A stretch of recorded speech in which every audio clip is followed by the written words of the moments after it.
still doing house parties in my own house, doing clubs with my friends. We'll go out, we'll rent clubs, print flyers, people will come.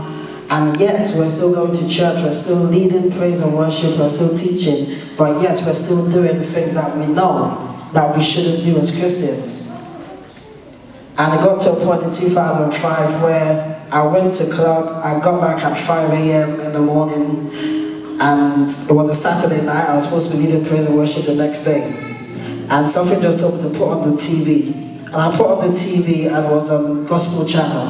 And Pastor Benny Hinn was preaching. And I was talking about people that are saved and ministers that are not living right. And something something caught me that night.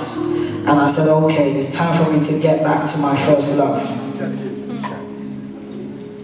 It's time for me to get back to my first love. So I called my boys, John and Sam, and said, guys, we've got to stop this club. We've got to stop doing all these stuff that we're doing. We're saved. We're going to church. We're leading worship. We're doing events. People know what we do. We're even still doing Christian events. We used to put on concerts, but yet we're still doing clubbing. We're still going out with girls and doing all what we're doing. And something caught me that night, listening to Benny Hinn. And I just knelt down and said, God, I give you everything. And from 2005, I want to thank God that He's led us into His presence and given us a greater revelation of who He is.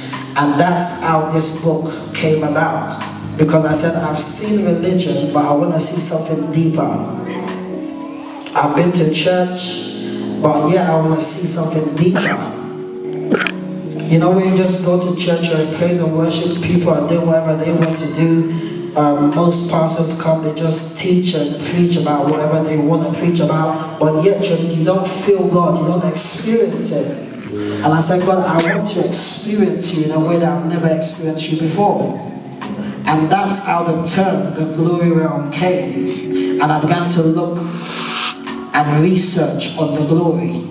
I began to research on worship, began to research on the presence of God. And that's how I understood that there's a deeper revelation than just singing when it comes to worship. When it comes to being in His presence, you can encounter Him.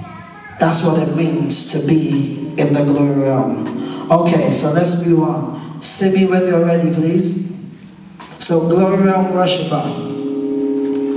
It's time for people to wake up to the understanding and the revelation of what it means to be a worshiper, what it means to live in God's presence, and what it means to encounter the glory.